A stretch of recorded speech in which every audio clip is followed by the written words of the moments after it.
Hola, soy la Basmati de nuevo con vosotros. Hoy para contaros que una buena noticia, que un cuadro de la familia Ster, un cuadro de Matisse, he puesto un Matisse, se llama el título, un Matisse devuelto a los herederos de una familia judía. Ay. Mirad, la familia Ster, bueno, de Matisse he hablado mil veces. Yo que sé, que nació en una familia de comerciantes de semillas. No sé qué puedo contaros, que era un fauve. Los fauves, determinados colores no lo usaban nunca. Fauve significa, fauve, no sé cómo se dice en francés, significa salvaje. Y entonces no se quedó ahí toda su vida. Cuando lo describen los historiadores del arte es injusto porque, como todos los grandes, tuvo una evolución más que evidente. Entonces, los fauves son una reacción al momento, como suele ocurrir en todas estas, ¿cómo se dice?, vanguardias de principio del siglo XX, que gracias a la aparición de la fotografía primero a mitad del siglo XIX y después del cine sonoro, pues van a permitir que los artistas puedan experimentar y lo que pasa es que agotan las fórmulas a principios del siglo XX. Por eso los soportes del arte a principios del siglo XX, después de las vanguardias, pasan a ser la luz y la distribución espacial. Por eso están tan de moda los arquitectos, el cine, la fotografía, etcétera, etcétera. Pero en realidad el arte siempre es el mismo, me refiero al factor añadido, el factor poético de algo que tiene un misterio, de un discurso personal de alguien, y eso se ve en Matisse. Tiene un discurso personal, sobre todo, yo qué sé, a partir de una época, porque primero él iba a ser abogado y estaba estudiando, pero tuvo un apendicitis, lo operaron y su madre, para que no estuviera aburrido e inactivo en cama, pues le regaló colores, le regaló papel, lienzo, montones de cosas. Y entonces él dice que conoció un paraíso, es como la caída de San Pablo del caballo.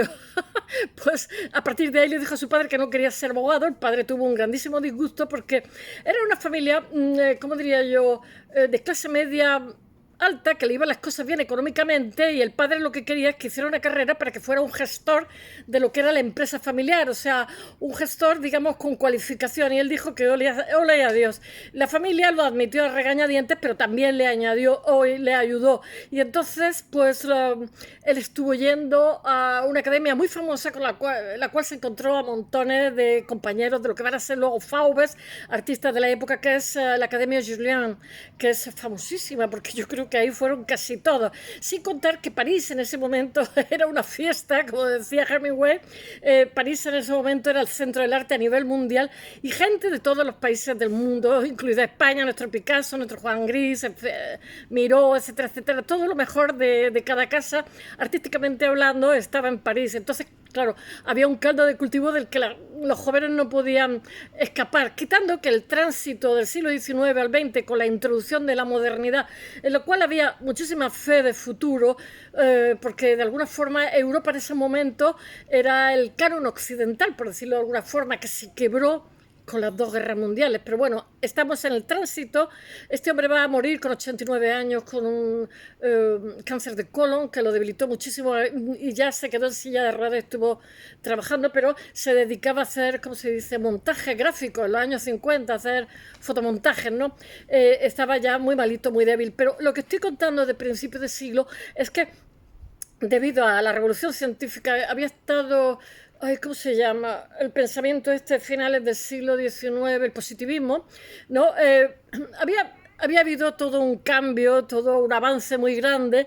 La tecné, que tecné realmente es arte en griego, pero ha ido, digamos, consiguiendo otro sema que totalmente distinto, ¿no? Tecnología. Pues con el avance de tecnología, a principios del siglo XX, en el cambio de siglo, lo que esperaba la modernidad es que lo que estaba por llegar iba a ser maravilloso. Entonces, todos tenían una grandísima conciencia social, sin contar con que la economía de mercado, el liberalismo, digamos, engendró como dos hijos antitéticos. Uno era el socialismo y otro, esa economía de mercado un poco salvaje, el laissez-faire, laissez-passer, que había estado en el siglo XIX, ¿no? Y de alguna forma eso lo que creó esa dialéctica dialéctica entre tesis y antítesis, entre movimientos sociales, una minoría de los países que progresaban, pero que hacían dinero, pero que a la vez generaban una distancia entre clases muy grande y el Estado tenía que intervenir en el Estado liberal, poniendo hospitales, poniendo escuelas y tal, para que se pudiera dar un dinamismo social mayor del que se estaba dando y no condenar para que hubiera una clase, que eso siguen los estados luchando por él, o sea, que a través del conocimiento y la cualificación hubiera una clase social digamos que redimiera todo el determinismo de la pobreza, ¿no? Cualificando, por eso esas inversiones en enseñanza, etcétera, etcétera, que seguimos ahí, que son siempre sociales. Cuando la gente protesta de los impuestos, pues yo siempre les digo, bueno, y entonces los hospitales y el conocimiento y la universidad y las carreteras, ¿quién las hará? Porque si no hay dinero, en fin, pero no quiero hablar de esos temas socializantes, pero juntos somos más fuertes que por separado. Lo que pasa es que nuestra cultura occidental cada vez potencia más el individualismo y el hecho real es que estamos en niños, pero bueno, no quiero derivar ahí. Estamos en Matisse. Matisse va a evolucionar. Vamos a ver qué puedo contar de su vida privada. Pues que tuvo un hijo, no sé si hijo o hija, con una modelo. Después se casó, tuvo 2 hijos más. Me parece que uno de ellos se va a dedicar a ser marchante de arte en Estados Unidos. No me hagáis caso, es que no me acuerdo, lo estoy haciendo de memoria. Pero fue buen padre, porque el hijo que tuvo con la modelo lo crió como hijo con sus otros hijos y lo heredó exactamente igual, al mismo nivel y a la misma altura que el resto de hijos. O sea, lo trató con amor. ¿Qué puedo deciros? Pues no me acuerdo más de la vida de Matisse. Podría solo deciros que Matisse está en la colección del Pompidou, del Hermitage de Leningrado, del MoMA de Nueva York, no sé, de los principales museos del mundo. Hay Matisse.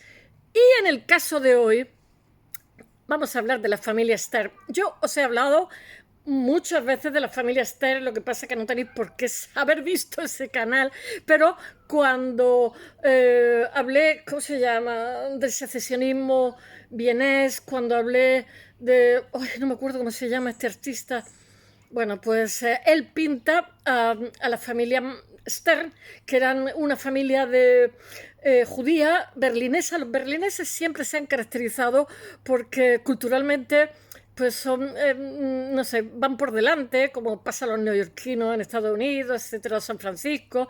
O sea, hay ciudades que siempre son, en España pasó en otra época con ¿cómo se llama?, con Salamanca, o sea, con ciudades que son más cultas. Después ahora eso se lo arroba Cataluña, Barcelona, no lo sé, la verdad, no quiero entrar. Pero quiero deciros que siempre hay ciudades que son más liberales, ciudades que tienen un talante más abierto, más culto, por lo que sea, por el contexto, por la coyuntura o vete a saber por qué regla de 3. El hecho real es que esta familia berlinesa fue mecenas, es que no me acuerdo cómo se llama, es que es un pintor importantísimo. Bueno, fue mecenas. Tenía de las colecciones más importantes de Alemania y fue mecenas del que no me acuerdo. Ahora tengo por ahí una chuleta que tenía que haberla mirado.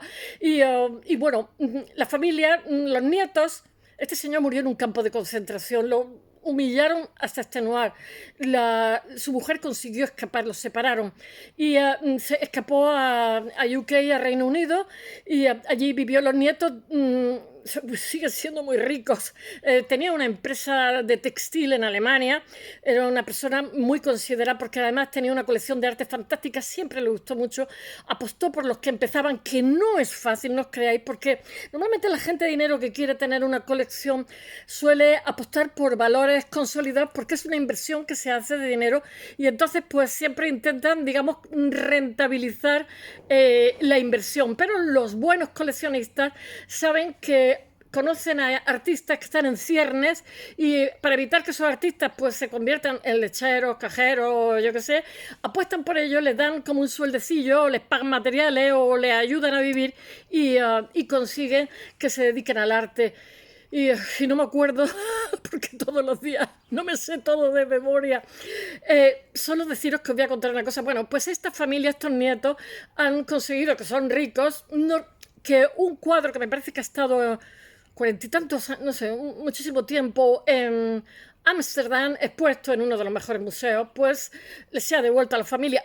Muchas veces los mismos museos negocian extra iuris el que dar una cantidad de dinero y quedarse con esa obra para que, digamos, la sociedad siga siendo la dueña. No sabemos aquí lo que pasa porque esta gente es rica y yo creo que muchas veces van a juicio. Entre otras cosas, ellos, ahora os lo leeré, unas declaraciones que han hecho diciendo bueno, que se sienten muy honrados porque el daño moral que le hicieron a su abuelo ha sido de alguna forma recompensado por el reconocimiento de la devolución de estas piezas que fue comprado de manera forzosa. Yo os contaré. El año pasado hubo una exposición en Suiza de un señor alemán que se dedicó a comprar, vinculado al nazismo, se dedicó a comprar obras que habían sido incautadas y tenía una colección de espamparante que está en un museo de espamparante de Suiza y que la gente dice que debía de devolver a sus familias. Pero claro, pleitear no creéis que es fácil porque estos cuadros que han sido vendidos forzosamente hay que demostrar, o sea, frente a un tribunal hay que demostrar, aunque sepas que tienes razón, aunque el que esté enfrente tiene razón, porque un tribunal es la garantía de que no hay una casa de brujas, de que no se hacen trampas y tal.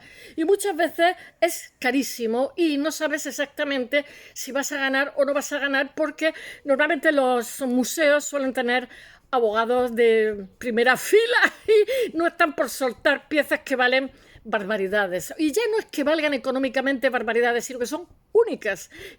Porque son, por ejemplo, en esta que han recuperado, es una pieza de Matisse que es excepcional, porque un pintor a lo largo de toda su existencia tiene altibajos como el resto de los mortales. Y, por ejemplo, Matisse, pues la primera época hacía dibujitos y pinturitas, pues no sé, como yo sé qué sé, que no valían demasiado, aunque sean de Matisse. Entonces, con el tiempo, un artista consigue su discurso propio o no lo consigue, pero este lo consiguió obviamente y se convirtió en lo que llamamos marca, es decir, alguien que tú dices, yo por ejemplo el título es un Matisse devuelto a los herederos, yo digo un Matisse, un Picasso y tú no estás diciendo una obra de Matisse o un paisaje de Matisse, sino que simplemente la firma ya lo convierte en una cosa cotizadísima porque su cuadro en el mercado, en Sotheby's, en Christie's, todos estos sitios, no es que salgan mucho, va a no ser que sea adquieren precios astronómicos, sobre todo en los países de los Emiratos, etcétera, que están haciendo sus propias colecciones y tienen cash money, lo que quiera, y son capaces, o incluso Oriente, que ahora mismo es poderosísimo también económicamente, y también tienen ganas de tener sus propias colecciones. Entonces estos cuadros no hay quien compre estos de caros que son, porque son auténticas perlas, auténticas joyas, que el que entiende un poco no deja escapar. Bueno, y diciendo estas palabras, voy a ver si cuento un poco lo que es la historia periodística con las declaraciones de los nietos, que me está dando el sol, me estoy achicharrando viva en el brazo. Me he echado protección, pero yo creo que con el sol este africano la protección sirve de nada y menos. Bueno, una pieza de Matisse va a ser devuelta a la familia Ster, la familia judía, berlinesa, alemana, que se vio obligada a venderlo por nada y menos para huir de la Alemania nazi que los acosaba. Fue una pena. Este señor Stern murió en un campo de concentración con 89 años, todo hay que decirlo. Algunos le tenían ganas, porque algunos judíos consiguieron comprar su libertad con dinero. Este tenía capacidad económica. Y entonces dice, la Comisión para el Expolio de Obras de Arte de Europa, bueno, determinó que la familia judía Ster vendió odalisca, nada menos que odalisca, de 1900, pintada en 1920, 1921. Voy a decir una cosa, Matisse le hizo muchísimo impacto, vino sobre 1910, vino a España a conocer el Prado y se quedó, el Prado había sido abierto relativamente tardío, y para casi que las vanguardias francesas, las vanguardias, pusieron de moda un poco a Velázquez, al Prado, porque se quedaron. España había sido un país con un siglo XIX horroroso, que había sido un erial cerrado totalmente al exterior, pobre, donde montones de golpes de Estado se sucedían, una primera república fallida, etcétera. Entonces, España era bastante desconocida para Europa. Era un sitio como romántico para ir de viaje, donde había gitanos que tocaban la guitarra, donde éramos orientales, medio moros, los del sur, sobre todo. Seguimos siendo. Pero aparte de un lugar romántico, pues no nada. Y entonces el Prado fue un impacto, ¿no? Y entonces él vino aquí, se quedó impactado con el Prado y a continuación decidió ir a Marruecos. Previamente había ido a Argelia y todo todavía le impactó muchísimo más y va a hacer obra. España le pareció muy oriental, lo es, y la cortesía que tenemos muy oriental, eso deja muy sorprendido a los europeos porque dice que los españoles no hacemos amigos, que somos muy corteses, muy amables. Yo creo que cada vez menos, y nos parecemos más al norte, pero que a la hora de hacer amigos no hacemos, tenemos los amigos de toda la vida. Quizás lleven razón, somos poco dados a hacer amigos, siempre mantenemos los amigos de la infancia. Bueno, prosigamos que si no os cuento. Bueno, el caso que este señor vendió la odalisca, que se había pintado entre 1900, que si no voy a contar otras cosas, entre 1920 y 1921 de Matisse, la vendió por necesidad, obviamente porque era cuestión de vida o muerte. Claro, la malvendió. Aparte que le habían incautado cosas, tenía una colección gigantesca porque era un señor muy rico y lo tenían entre ceja y ceja. Entonces, él estaba sufriendo persecución, se estaba moviendo por Alemania la persecución que sufrió en Ámsterdam, que estaba también ocupada por los nazis. Mirad, tenía un amigo, porque me he movido por muchas ciudades, que jugaba conmigo al squash y me decía que él había vivido siempre en Alemania y bueno, era español, obviamente, se mudó a España porque ya pues hizo negocio, etcétera, y decía que le encantaba Holanda, pero que cada vez que iba a Holanda con matrícula alemana le ponían una multa, que no los podían ni ver. Y él decía, pero si soy español. Decía el otro, me da igual, matrícula alemana, multa. Te ponían multa y dice, por tontería, dice, ya lo tenía asumido. Bueno, y el caso es que los Netherlands son Dutch. Bueno, las conclusiones de la investigación, no me hagáis caso, se me entrecruzan aquí las digresiones. Las conclusiones de la investigación fueron ratificadas por el Comité Neerlandés de Restitución. Holanda sufrió muchísimo con los nazis. Bueno, yo creo que todo el mundo, pero Holanda es pequeñita y es rica, y entonces los machacaron mucho. Bueno, el Museo de Stendijk, o de Stendijk, es que el holandés es impronunciable, de arte y diseño moderno contemporáneo de Ámsterdam, ha conservado, tengo una pierna que se me está durmiendo, ha conservado de arte contemporáneo el cuadro, la colección desde 1941. Echar cuenta, yo que sé, una barbaridad de años, pues 59 más 69, 70 y tantos años, no sé, y ha accedido, yo soy de letra, hago mal las cuentas, ha accedido a devolverlo a los sucesores legales de Albert Stern, que era un acaudalado fabricante textil berlinés, que había nacido en 1861 y que muere en 1945, obviamente casi al final de la guerra, en un castillo.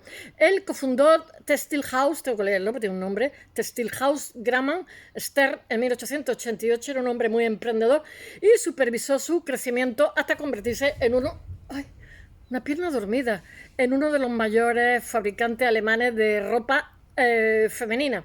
Bueno, pero su éxito lo que le permitió es incrementar su colección de arte, que la había empezado cuando no tenía un céntimo, porque le gustaba y entendía de verdad.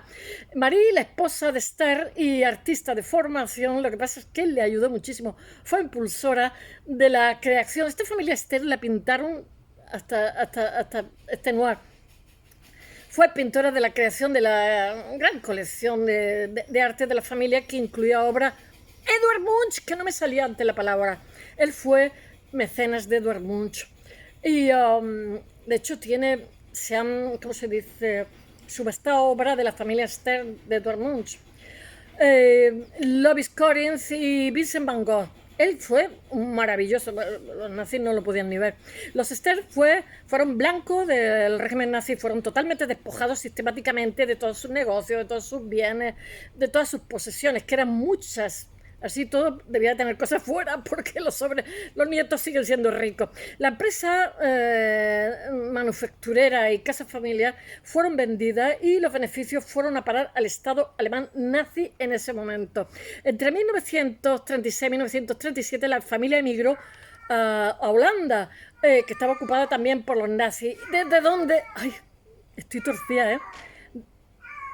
Aquí siempre hay alguien en celo, donde hicieron varios intentos de huir al país, a Inglaterra. Pues las circunstancias de la familia. Hay una calle en Inglaterra de sastres, que no me acuerdo cómo se llama, hoy no me acuerdo de nada, que son casi todos polacos judíos, que son unos sastres maravillosos que hacen chaquetas con botones, americanas con botones, que es bastante difícil, ¿eh? Hay que ser muy buen sastre para hacerlo. Y además, yo cuando veo una chaqueta con botoncitos digo chaqueta cara, porque esas no se pueden hacer industrialmente. Y eran estos sastres judíos que eran estupendísimos. Hoy no me acuerdo de nada. Bueno, las familias se deterioraron hasta el punto de que se vieron obligados a vender todas sus pertenencias, incluida la odalisca de Matisse, como se encontraba hoy. Tras varios intentos fallidos de escapar a Europa, ocupada por los nazis, Esther y su esposa Marie fueron deportados a un campo de concentración. Pobrecillos, que ya eran mayores. Pobrecillos los niños, pobrecillos todos.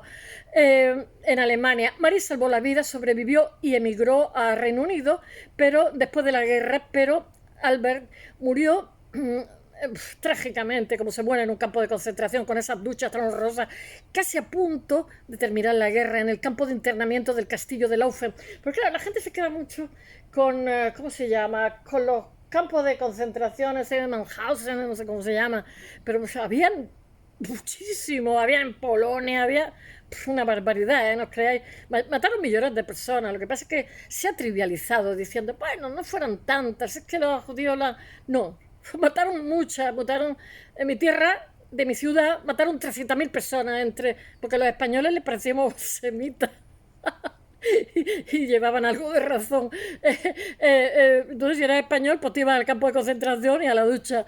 Gitanos, bueno, rumanos, bueno, mi tierra no era tan grande, 300.000 personas.